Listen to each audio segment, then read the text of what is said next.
Cháirde, deas se bheith ag áil éis, mar sóilibh, Donach an seo, agus aniu, tá chun na scéalta déirigh a léamh sa leabhar seo. Scéalta deasach ón Afraic, na gceart scéalta atá sa leabhar in óróna Circíní agus scéalta eile ón Afraic. Tá liom is léimiid na cín déirigh.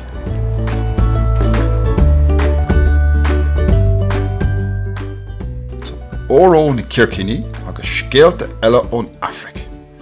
A inste I Gabriel Rosenstock, ba é Brian Fitzgerald a Washig, agus ba é Gún a Dailsig. Wel, tá treis an a chuid dis na scéalta a léamh, so ní mór an fáca. So aniu, tá min chun tortais agus an babún a léamh, a chud dúspáire, ne bid nach cainte. Bíon scéal an léamh ólas ag dia aniu.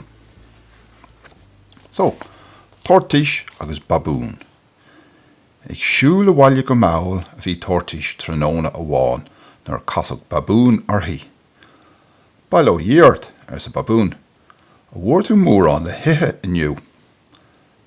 Fíormheagán is le mar rá sa tortais. Fíormheagán fad. Cad is fíormheagán ann? Cúpla fehead bheag, sin eile sa tortais. Bharrtaigh babún an rógara go nimreoch sé clas thortais. Cúpla fehead bheag sesin, ní mór é sin in éonchar. Tar a bhaile lomsa agus réamh teoigh mé béile brád dit. Go díal sa tortais. Frab babún aig an sin agus lean tortais go maol é. Bhí sé deacar go leor orthaí é a leanúnt mar is an irde chnic a bhí cónaí bhabún.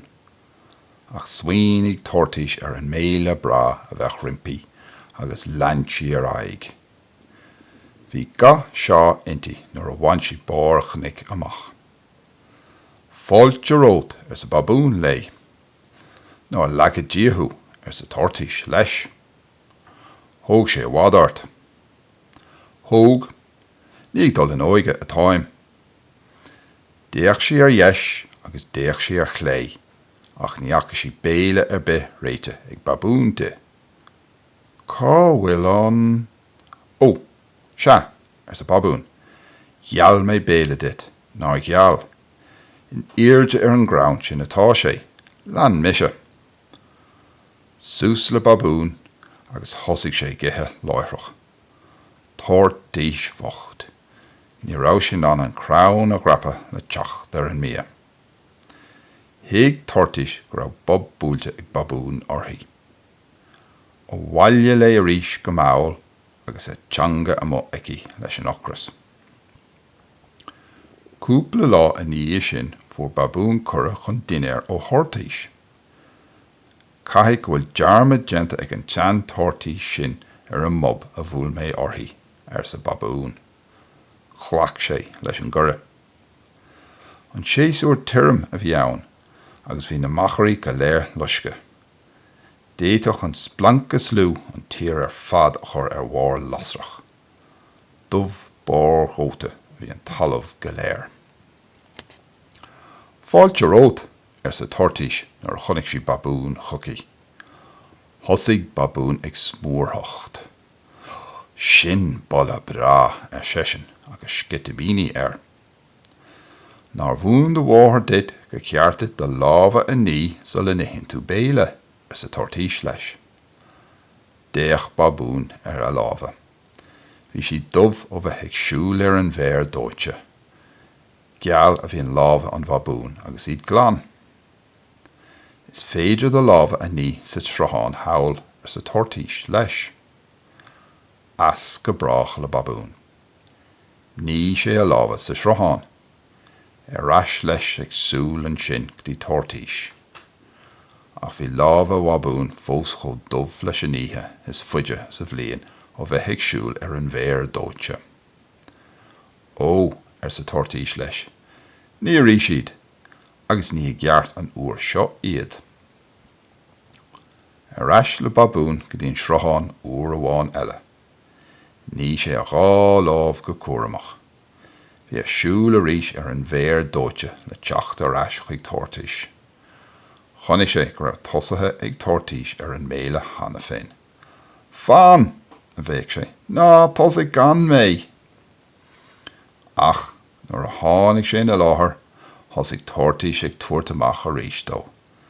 Féach chu dubh agus atá de lábha, nach bhfuil éon náire ort. Is an sin a hiag babún gur raibh bob búilte air. A bhaile leis thar sa bhána agus é dubh dóite de féin. Chríochnaigh tortais an béile, cleannig isteach na slogán, agus hit colle bra orthaí.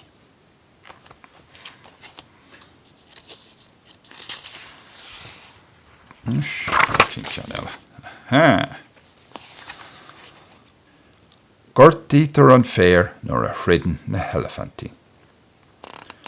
An réalt iní níasaró.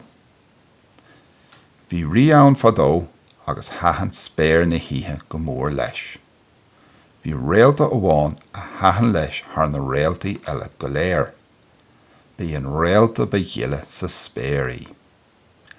Tá ma bhainaí an réalta sin fós hin seisin. An tróna dar gion, tar éis lí na gréine, tháinig spéir bhean álinn chuairt chuige. Níasaró is anam domsa an réalt inín. A réir dúir tú go hastigh mhaith mé a fósa seise. Bhí dearg íontas an rí. Pósaigh mé thu cínte seisin, agus líon nach rí le grá dé. Bhí si bra sonna I deanta a chéile, agus níomh ada gur níasaró agsúil le léamh. Láháin sa níasaró leis an rí. Is gear go dtiocfaigh an léamh an scéal, agus bhhailm curtha thuairt a thuismothirí, so le dtiocfaigh sé. Cínte a níasaró a haisce san rí. Tuairthaigh mé trúr gáirde cosanta dit, agus tú a thoras chocu. Thug scamal níasaró agus na gáirdaí suas chun na spéire. Suas go dtí na réalta geala. Bhí tuismothirí níasaró rompa. Ligigí bhur scí an seo is seomra na botaí, sa níasaró leis na gáirdaí. Bé mé arás ag an tamil agus graim bí agam díobh. Idir an dá linn, fannig í amach ó na potaí sin. Tháinig ocras ghine de na gáirdaí. Neadar meach bí I gceann éigen de na potaí sin sé leis féin. Nu nach raibh an bheirt eile ag fearre doscail sé ceann de na potaí. Detil satha muscatí amachas. Níacha siad muiscatí riamh ribhe sin, bhain na muiscatí plac asta go léir. Tar éis tamil áfach bhí ocras an trúr acu.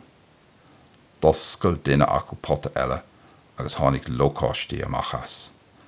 Coileoga tháinig amach as an tríú pota. Bhí na gáirdaí ceappa cráiteach na muscatí, na luiscatí agus na coileoga. Tháinig níasaró arás.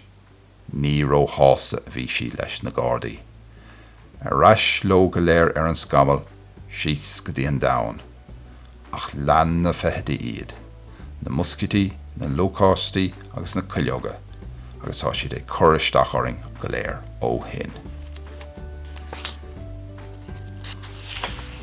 So, bin na scéalta eile, ilig, tá agin ón Afraic, súil an gur haithin siad libh, agus tá súil agam leanna tar le scéal eile go luath, fannig í slán.